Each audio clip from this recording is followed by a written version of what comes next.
binayad doon sa net equity mo is doon pa lang po kami mag-start ng construction. And ang construction ng isang 2 stories luxury house is 6 months roughly. Since may mga kompleto naman tayo sa tao na gagawa.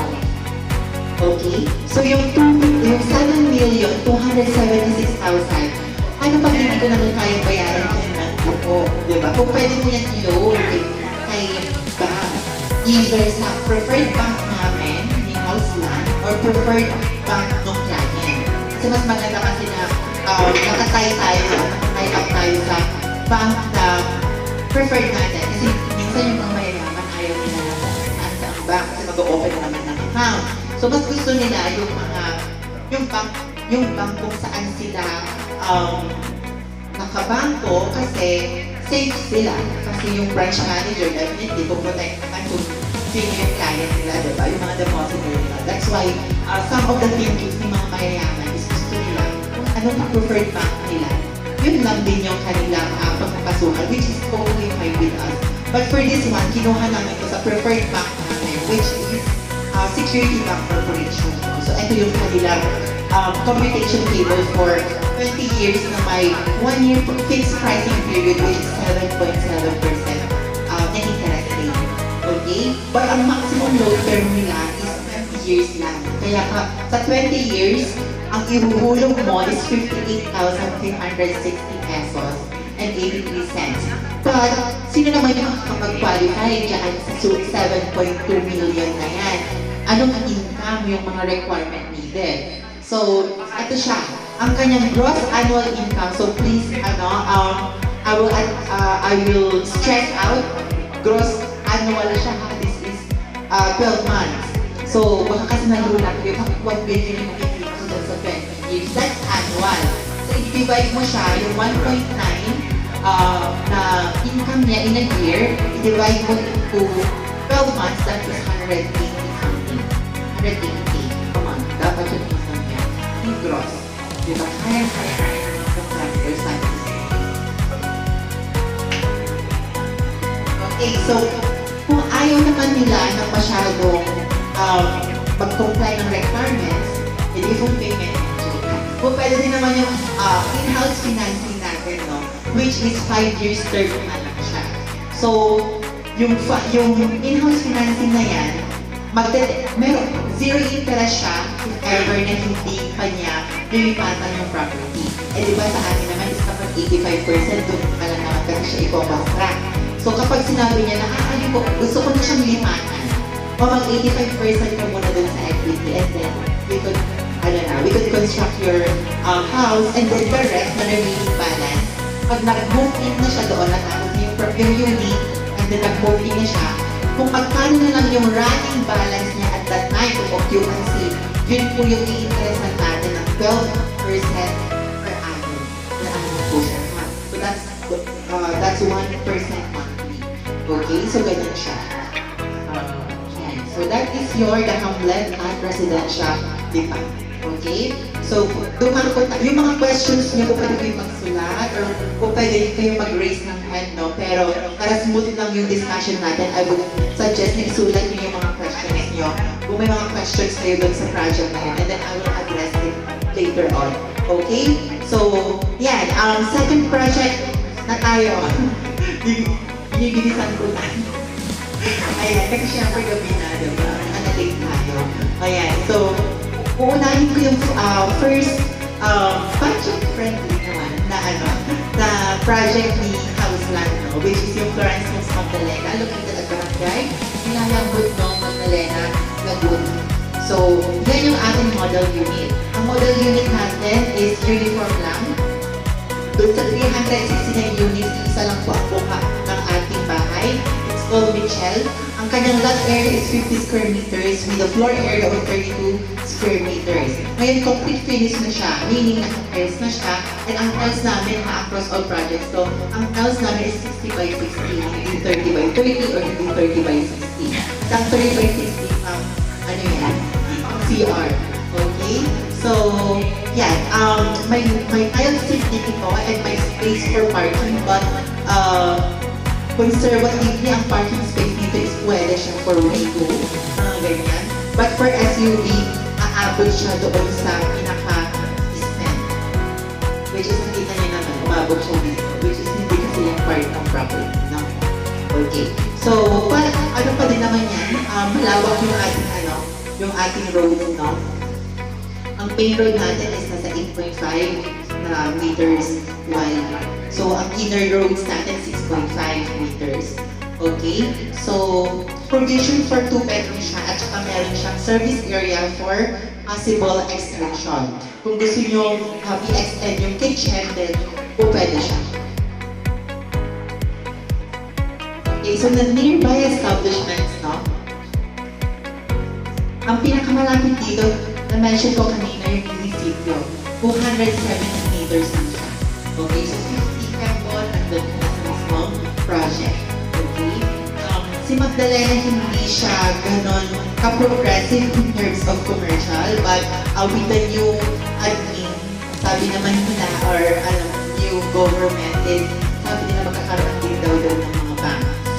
So definitely, magbuboom siya but not like other cities or other province or other municipalities na may mga, for example, meron silang Donald's, Jollibee, yan. So, I hope naman magkakaroon na doon, no? So, magpa-franchise daw ng Jollibee sa mismong Florence Magdalena. Okay? So, yan yung mga nearby establishments natin. Yung mga physiological needs ng tao, andyan din naman. Sa education, when it comes to schools, dito din, may mga public schools, high school, tsaka elementary, no? Andito din. Ang madami dito mga leisure farms. Madaming mga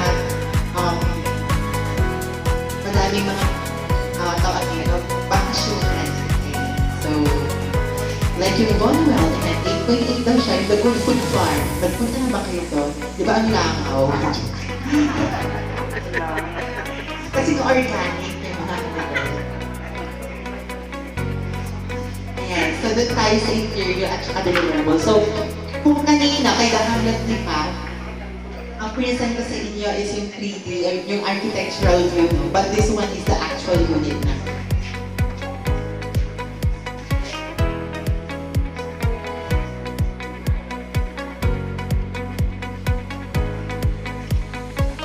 Makikita nyo complete finish na. Ngayon service area niya, 1.5 meters, no? Ito, from the wall to wall, 1.5 meters na.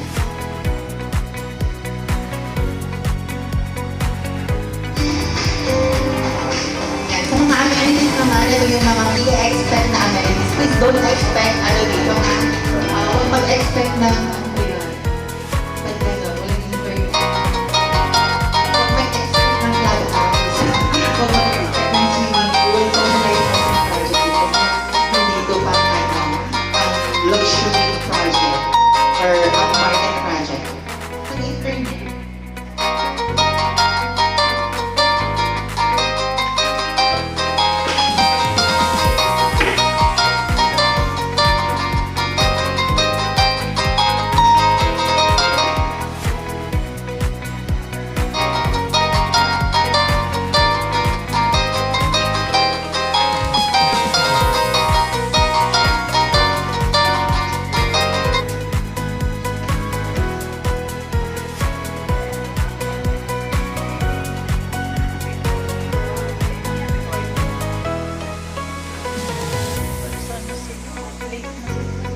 Matatapos. Sorry naman. 1 hour lang daw yung ating wifi.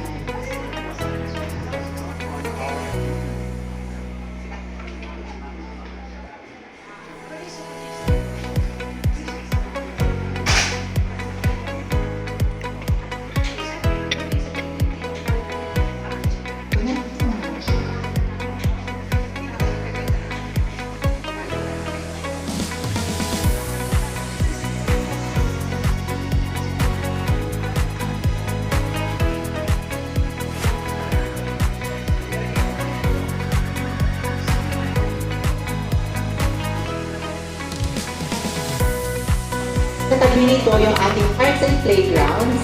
Tapos meron din tayo dito community facility hall or gazebo hall. At saka may wellness area and picnic area. Yun yung ating mga amenities. Okay? So, ayan.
Nagsisayawan.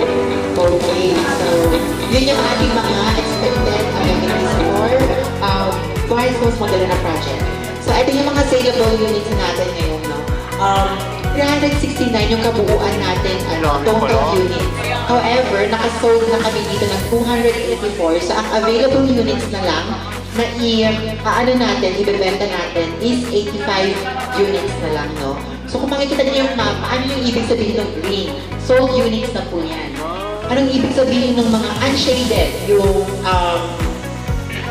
kakaway. Vacant pa yan. Tapos yung ano naman, yung blue, yan yung kasama sa price increase.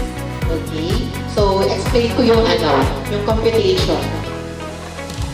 So, from block 1 to block 7, ayan, so 1 million pa lang ang kanyang PCP, hindi namin siya price increase, no? So, ito yung kabilang na doon sa aming promotion.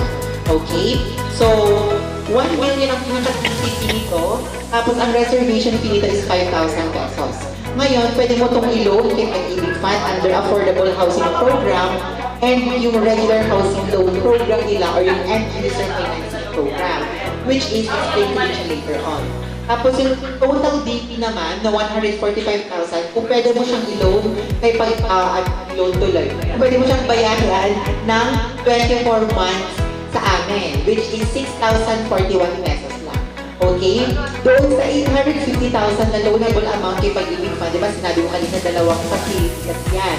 Tapos magdadagdag ulit tayo ng 4PH program, yung expanded 4PH. Naantay lang natin yung naibigay sa amin yung guidelines and yung pinaka-evaluation sheet para at least lahat ng mga clients ninyo na may sahod na not more than 44,000 working sa NCR is siya, kung pwede siyang makapag-avail ng 3% na interest rate ni Pag-ibig Fund. Kasi ang ongoing, yung current na nila ngayon na program, yung Affordable Housing Program, may bracket siya, diba?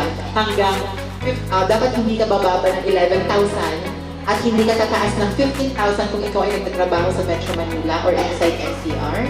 At kapag ang